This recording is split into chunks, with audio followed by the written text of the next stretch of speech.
The Athletic.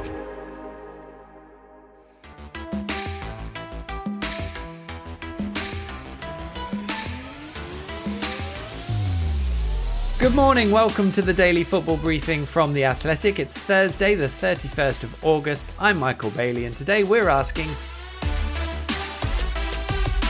where is Barcelona youngster Ansu Fati heading to? The private call from Roberto De Zerbi pushed Ansu Fati to a sudden change of heart. Why are Chelsea signing one of Manchester City's rising stars? We saw, didn't we, in the Community Shield and the Super Cup that he can score a goal. What's changed to take Matheus Nunes to the brink of joining the Premier League champions? We've seen City's desperation to get this deal done.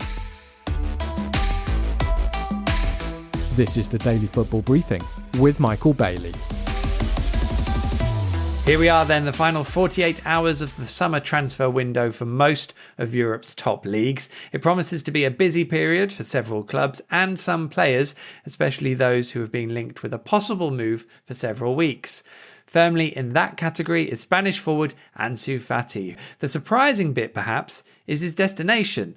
Last night, it emerged that Brighton are close to agreeing a season loan for the 20-year-old, who will travel to England today to complete the move. Ansu Fati has 9 caps for Spain and won La Liga with Barca last season, scoring 7 goals in 36 league matches. There will be no option or obligation in the loan deal for Brighton to make Ansu Fati's signing permanent. Paul Balous is the Athletic's Barcelona correspondent. Paul, were you as surprised as we were that Brighton will be Ansu Fati's destination? Yes, I was surprised by Ansu Fati joining Brighton, although in recent days we were aware of a change of mind in Ansu Fati. Despite completing a decent pre-season with Barcelona, he was struggling to get minutes in La Liga, and now Ansu Fati had started to assume that a departure and a fresh new challenge elsewhere could actually be good for him. At the start of this transfer window, he was really keen on staying, but as we were saying, this has changed now. And with this scenario, the most likely option that was transpiring from his personal camp was Tottenham Hotspurs. And it actually made sense as an option. Tottenham is a club from the Big Six, a manager with new ideas and a proactive and possession-orientated style of play.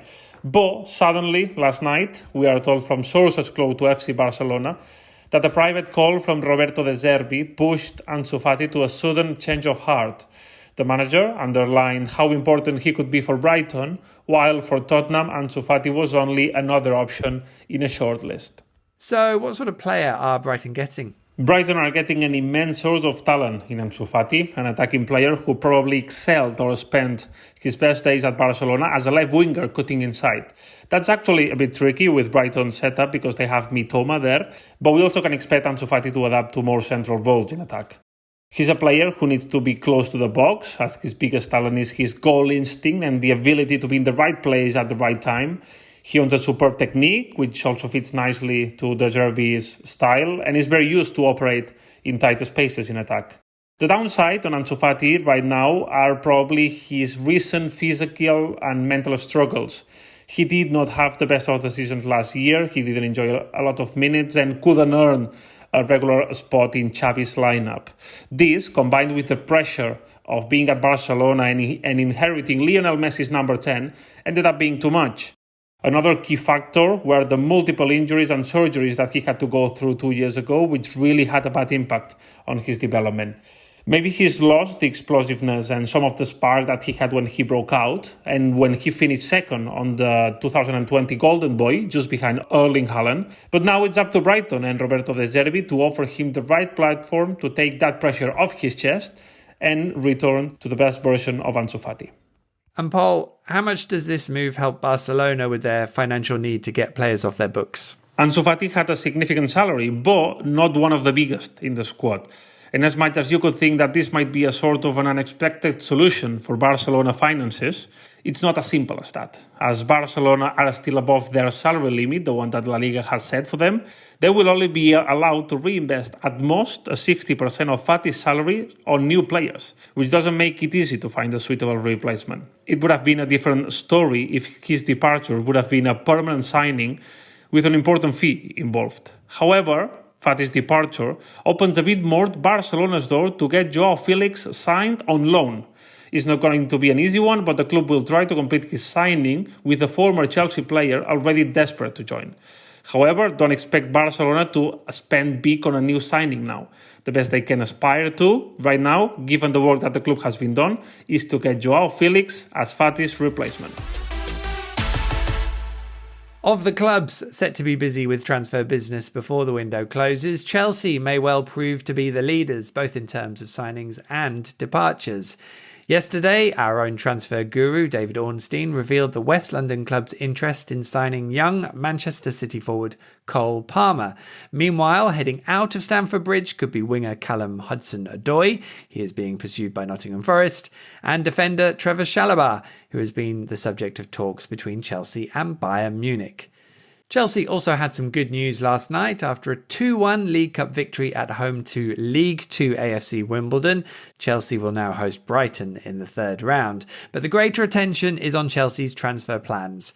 Simon Johnson covers the club for The Athletic and joins us from Stamford Bridge. Simon, let's deal with the possible exits first. How likely is it that Hudson-Odoi and Chalobah move on? And how much did Chelsea need it to happen? I'll deal with Hudson-Odoi first, as his situation is more advanced. Nottingham Forest, he's been doing the rounds for a while. There's definitely been interest talks between the two clubs. When I spoke on Friday, someone was saying it's still complicated, but it's definitely moved on, and it should happen. A permanent deal should happen, and it's important for him, let alone Chelsea. He needs to move on to the next stage of his career. Chalobah was here at Chelsea's game against AFC Wimbledon, which shows that he's not on a plane to Munich as we speak to discuss players' returns with Bayern. But there's definitely something in this. Bayern want him, but they need to get this deal done quickly as replacement for Pavard. In terms of do Chelsea need this to happen, yes, financially.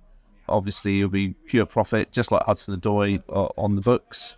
But it's also good for him because he's currently injured, but he'll struggle to get in the team anyway. So for both of them, perhaps reluctantly, certainly for Chalobah, they need to move on. And then there's Cole Palmer. What's the latest with that move, and why are Chelsea pursuing that one? Well, as the Athletic reported earlier on Wednesday, and David Ornstein confirmed that a fee of 40 million plus around 5 million add-ons has been agreed with Manchester City, and it should happen. Be completed on Thursday. He's due for a medical then. Why is it happening? Well, Chelsea wanted to sign another attacking player, someone that can play in one of the three positions, left 10 or on the right. But is he the sort of finished article that many people thought that could bring loads of goals and so on? I'm not so sure, but of course there is a connection with Joe Shields, who's got a very important role at this club.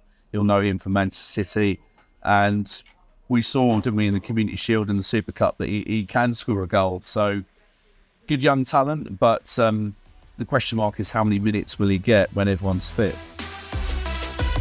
You're listening to the Daily Football Briefing from The Athletic.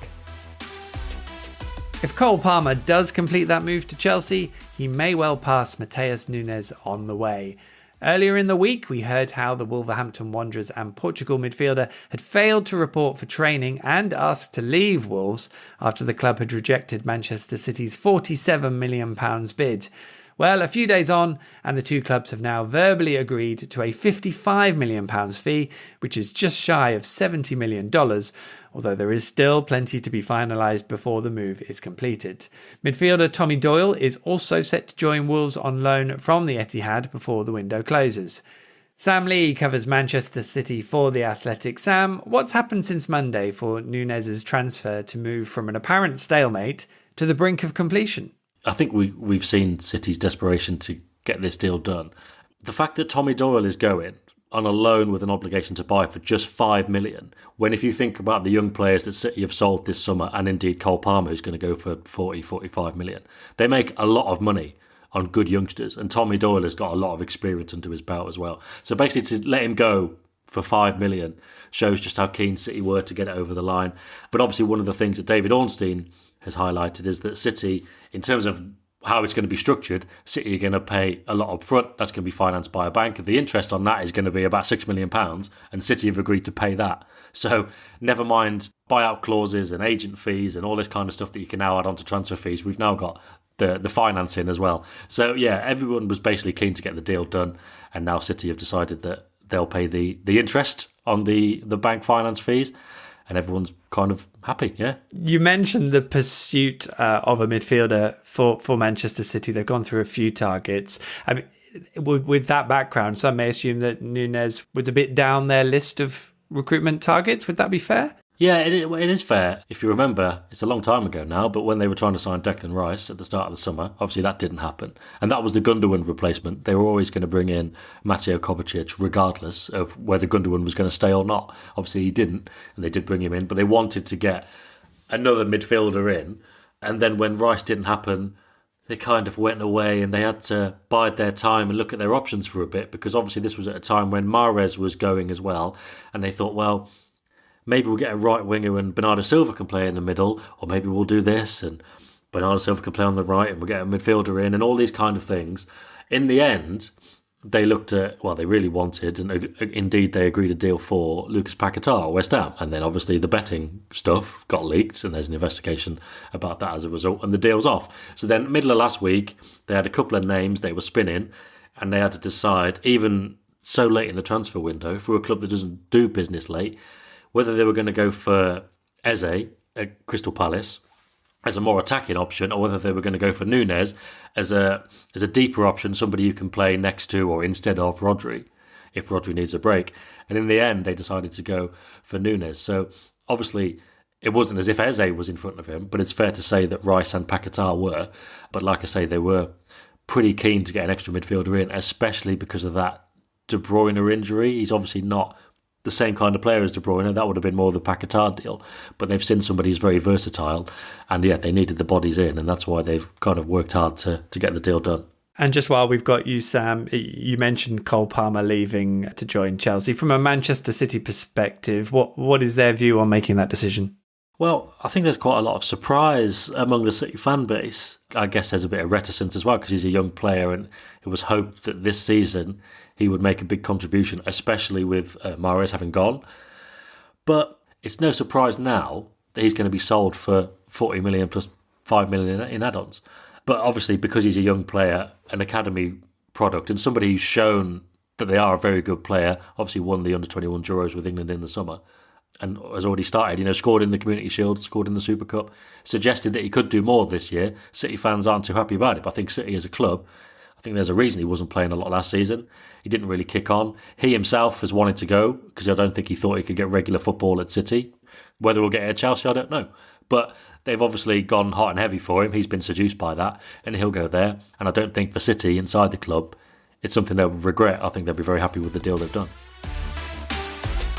In last night's Champions League qualifiers, it was Royal Antwerp, FC Copenhagen and PSV Eindhoven who booked their place in this season's group stages, the draw for which takes place later today. Coverage of that draw starts in the UK on TNT Sports 1 from 4:45pm, and if you're in the US, you can watch from 12pm Eastern on UEFA TV. As for your television offering today, it's a European menu with a Scottish flavour in the UK. Hearts travel to Greece, where they will face PAOK, looking to overturn a 2-1 deficit in the second leg of their Europa Conference League qualifying playoff. That kicks off at 6:30pm UK time, live on Viaplay. Then in the qualifying playoffs for the Europa League, Aberdeen host Swedish side Häcken, with the sides tied 2-2 after the first leg. That one kicks off at 7:45pm in the UK on BBC Sport. In the US, the Europa Conference League options are Eintracht Frankfurt hosting Levski Sofia in their qualifying playoff. It's 1-1 after the first leg. The second kicks off at 2:30pm Eastern Time on ESPN+. Or you can watch Club Brugge face Osasuna, also at 2:30pm Eastern on Paramount+. Brugge lead that one 2-1 after the first leg. That's all for today. Thank you so much for listening. I've been Michael Bailey. Your producers were Abby Patterson and Michael Zimmerman. If you've just enjoyed your first experience of the Daily Football Briefing, then make sure you follow us on your podcast app. And please leave a review while you're there. Adam Leventhal will be with you when we return tomorrow. Until then, enjoy your day. The Athletic.